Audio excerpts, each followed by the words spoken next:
Hi, y'all. Jennifer Ledet here. Well, since pivoting, adapting, rebuilding, and reimagining have been constant these past few months, I wanted to bring you some leadership inspiration and insights by taking the pulse of some really smart, savvy, and sometimes sassy women leaders. In this series, you'll hear what they're doing and maybe even pick up some lessons and tips on what you can do and how you can excel in this wild new world of work. Stay tuned. Hi, everyone. Jennifer Ledet here, and I'm very happy to have with me Susan Salamone, and I am going to let her share her titles because it's kind of a mouthful. Susan? It is, yes. So hi, Jennifer. My name is Susan Salamone, and I am the Vice President for the Business Leadership Group at a home health, hospice, and personal care company. And she is one smart, savvy woman leader for sure. So Susan, we were just talking about kind of how we're adapting to this wild new world of work. Mm-hmm.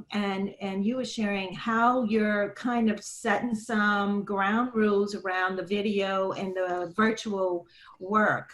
Share with us what you're dealing with.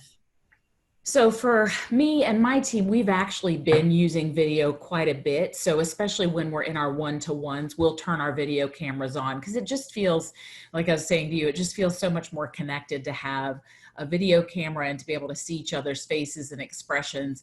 And especially when the other person is pausing, when you don't have video, you're not sure what's going on. Have they gone on mute? Has something happened to their connection, or are they just thinking, right? And so I think having the video really helps that flow of the conversation be a lot more natural than if it were only audio. And we're just starting to say, because we're kind of figuring out we're in this for a little while longer, that we want to have some ideas of when are we going to have our cameras on, and that's just an expectation. So it's not like, well, I'm going to be the only person with my camera on and nobody else is going to have theirs. And then, when will we not have cameras on? And I think that's really going to have to do with the size of the group. If it's a really large group, it's really cumbersome to have everyone's cameras on. And if it's a smaller group, then it works okay. Yeah, I agree. And audio only is okay. I mean, obviously, it's a huge step up from email or text or instant messaging. But what I find happens is without the visual piece of it, we like you mentioned, when people pause, we end up talking over one another, and so being able to see visually what's going on helps tremendously. And it just makes a much deeper connection, I think. Yeah. And there's a really funny video. I don't know if you've seen it, but it's what would it be like if we were meeting in person but we interacted like we were on a conference call? And it's hilarious. People are like, can you hear me? Can you hear me? You're muted. I need to look for that. It's funny. I'm sitting here cracking myself up because we're doing this interview and the yard man is cutting the grass and my video's doing something weird. And so I just, I think we're to some extent dropping a lot of the, I don't know if you're finding this, the kind of the hype of professionalism and just rolling with it. Are y'all finding that's what's going on? People's dogs bark in the middle of a conversation, or their kids you'll hear people's kids, and now we're just getting to the point like someone picks their dog up and says, this is the one who's making all the noise, or their child will pop their head in the camera. I have a 9-year-old and he loves it when I'm on the camera because he'll come over and he'll wave and he bends down and says hi to all my colleagues. So in some ways, I try to look for what opportunities do things create for us? And for me, this really creates an opportunity to see people in their home environment, which you normally wouldn't, right? And it also lets they talk about their families all the time, but now you get a chance to see their families. And it's really, in some ways, it builds a stronger connection. That's awesome. That's an example of taking this constraint that we've been given. Nobody really chose, but looking for the opportunity in it. And I think that's huge. I agree. I think this is, the work that I do with executive leadership teams a good percentage of our time is spent building trust. Trust is built, one brick at a time, and it's built by really getting to know one another well and getting to see people beyond just the one dimension of work and understanding kind of where they're coming from. Yeah. So this is giving us a peek into their real life outside of work. And that can never be negative to me.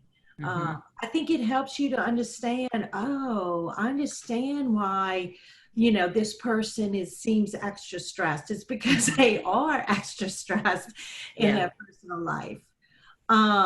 So what do you find, like for you personally, what have you like uncovered or learned about yourself during all of this and how you work and lead?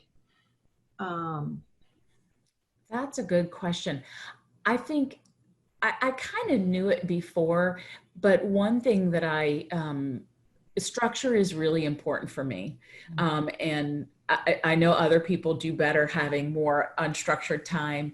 But I like having structure. So for me, the routine of getting up, going into the office, that commute time, which you said you're an avid podcast listener, and I am too. And I'm like, when can I listen to podcasts? Because I don't have a commute anymore. So that, that time of going in and coming out. And so really I continue to have that kind of structure during my work day. I get up at the same time every day and kind of have my routine for getting ready. And then I really start work at the same time because I know for me personally, that structure helps me be successful and feel grounded. I heard someone said they actually started getting in their car and just driving around the block and then coming back home so they felt like they had gone to work. Hey, if it works, it's like when you're turning your brain is turning on the, okay, I just drove to work switch. Yes, right. And now I'm at work. I love that. That's smart. That is smart. Yeah, it's kind of interesting. A lot of people are saying what you're saying. There are those who say, I like working from home. I haven't encountered a lot of people who say, I only want to work from home. A lot of people are saying, I don't miss the commute, the long, the hassle of driving in, or in some cases, a lot of my clients are taking mass transit, the subway, the metro. So they don't miss that, and that's not going to come back anytime soon anyway. But most say they would like some kind of a hybrid situation. Yeah. How do you feel about that? I'm the same. I actually like being in the office because I do enjoy the social interaction with my colleagues in person. And I have, I mentioned my 9-year-old, and I also have a 16-year-old, and then my husband. So it's a busy house. And so trying to find a little quiet corner to work and to focus is a challenge at times. Yeah. Well, and just juggling a 9-year-old and a 16-year-old, not that the 16-year-old needs to be babysat or anything, but my goodness, a 9-year-old, that's challenging right there. They need attention. Absolutely, Yeah. So what if you had, in reflecting on all of this, what would you like to carry forward into, I guess we should, I know everybody, I'm tired of hearing the new normal. Let's say the wild new world of work. Yes. What would you like to carry forward? I think for me, definitely the video interaction. So I actually have a distributed team anyway. So I have folks I'm in Nashville. I have folks, one person on my team lives in Florida. I have a lot of people in the Baton Rouge area in Louisiana, another one who's in New Orleans. And so for me, and I actually just got a lot more people who joined my team just recently, and they're distributed all over the place as well. And so I think for us, it's really the video interactions and then finding informal interactions. So fairly early on, one of my team members put together, the one from New Orleans, so surprise, surprise, put together a virtual happy hour. Yeah. So every Thursday, at 5:15, once the day's closed down, we all, in its open time, we just get together. And I haven't done it lately, but I was doing that with lunches as well. So I was just putting a lunch appointment on everyone's calendar and said, you don't have to come for the whole hour, but just like, let's get on, turn our cameras on. Everyone can be eating, right? Like that's what you do at lunch.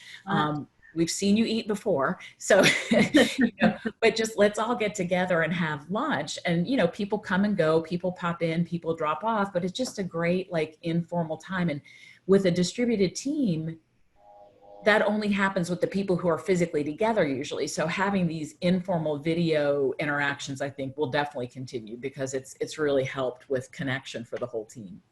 Wow, I love that. I love that. There's something that happens when you break bread together, even virtually. Yeah.